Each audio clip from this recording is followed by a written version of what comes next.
వాళ్ళకేమో 12 సంవత్సరాలు ఉత్సవం చేసుకుంటారు. మనకు చూస్తే పెట్రోల్ మీద విపరీతమైన రేట్లు పెంచడం జరిగింది.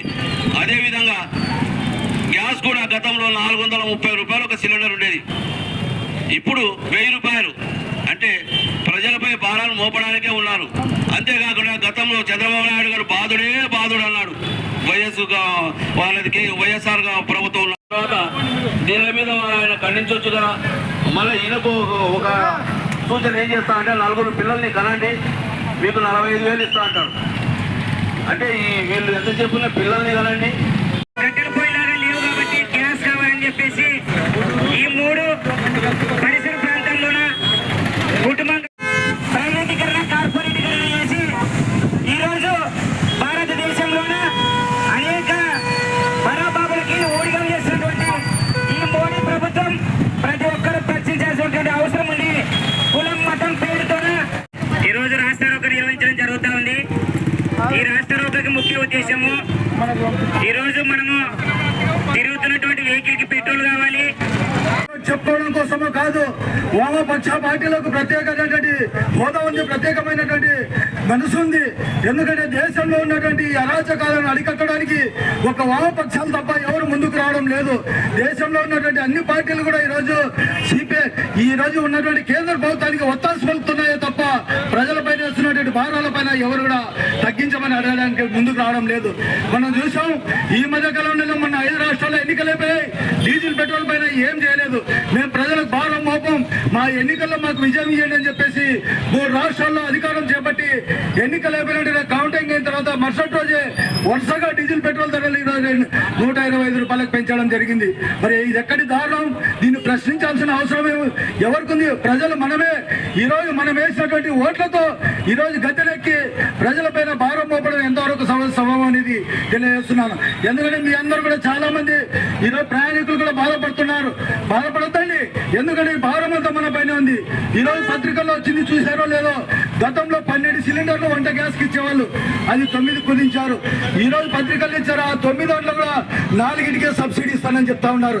ఈరోజు మరి ఇలాంటి దుర్మార్గమైనటువంటి ఆలోచనలో ఈరోజు కేంద్ర ప్రభుత్వం ఉంది. ఎక్కడ అభివృద్ధి చేస్తున్నారు? బడాబాబులకు దోచి పెడుతున్నారు. ఆదాని, అంబానీ లాంటి వాళ్ళు, రిలయన్స్ వాళ్ళు ఈరోజు గొప్ప వాళ్ళు అవుతున్నారు, కానీ పేదలు నిరుపేదలు అయిపోతా ఉన్నారు. మరి ప్రశ్నించాల్సిన అవసరం మన అందరి పైన ఉంది. ఎందుకంటే ఈరోజు ప్రజలు తినే పరిస్థితుల్లో లేరు, కొనే పరిస్థితుల్లో లేరు. ప్రజలు బతకలేక ఈరోజు రైతులు ఆత్మహత్యలు చేసుకుంటున్నారు. పెట్టుబడి పెట్టేదానికి రాక, దిగుబడి రాక ఈరోజు రైతులు ఆత్మహత్యలు చేసుకుంటారు. కార్మికులు ఎంతో మంది బలైపోతున్నారు. వీటన్నిటిపైన ఒక డీజిల్ పెట్రోల్ ధరలే కాదు, నిత్యావసర వస్తువులు కానీ, ప్రజలకు రావాల్సిన సంక్షేమ పథకాలు కానీ అన్ని కూడా కేంద్ర ప్రభుత్వం బాధ్యత వహించి మరి రాష్ట్రంలో ఉన్నటువంటి కూటమి ప్రభుత్వం కూడా ఆ నరేంద్ర మోడీకి ఒత్తాసు పలకకుండా ప్రజలకు సేవలు అందించాలి.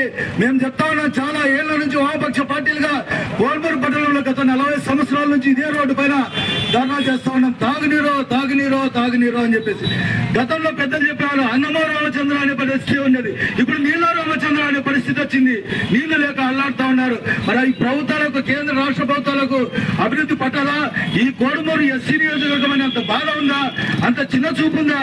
కాబట్టి ఇకనైనా సరే రాష్ట్ర ప్రభుత్వం, కేంద్ర ప్రభుత్వాలు పెంచేటటువంటి ప్రజలపై వేసేటటువంటి ప్రతి భారానికి కూడా వామపక్ష పార్టీలు ఆందోళన చేస్తూ పోరాటాలు చేస్తామని చెప్పేసి ఈరోజు భారతదేశంలో ప్రజలు నిత్యావసర సరుకులకైతేనేమి, పెంచిన పెట్రోల్, డీజిల్, గ్యాస్ ధరలకైతేనేమి విరోచితంగా పోరాడి ఈ ధరలు తగ్గించేందుకు సమయం ఆసన్నమైంది.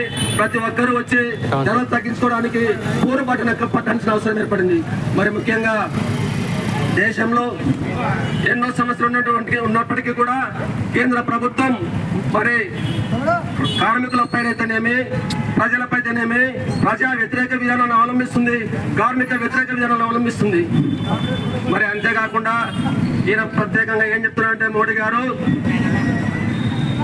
బంగారు కొనొద్దండి, అదేవిధంగా బండిలు కొనొద్దండి, ద్విచక్ర వాహనాలు కొనొద్దండి అని పిలుపునిస్తా ఉన్నాడు.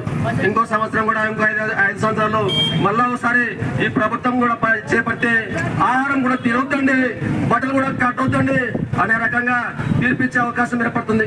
కాబట్టి ఈ దేశంలోని ప్రజలందరూ కూడా ముక్త కంఠంతో పెంచిన గ్యాస్ ధరలకు, డీజిల్ ధరలకు, పెట్రోల్ ధరలకు వ్యతిరేకంగా పోరాడి తగ్గించే వరకు కూడా వామపక్షాల ఆధ్వర్యంలో మేము ప్రత్యేకమైన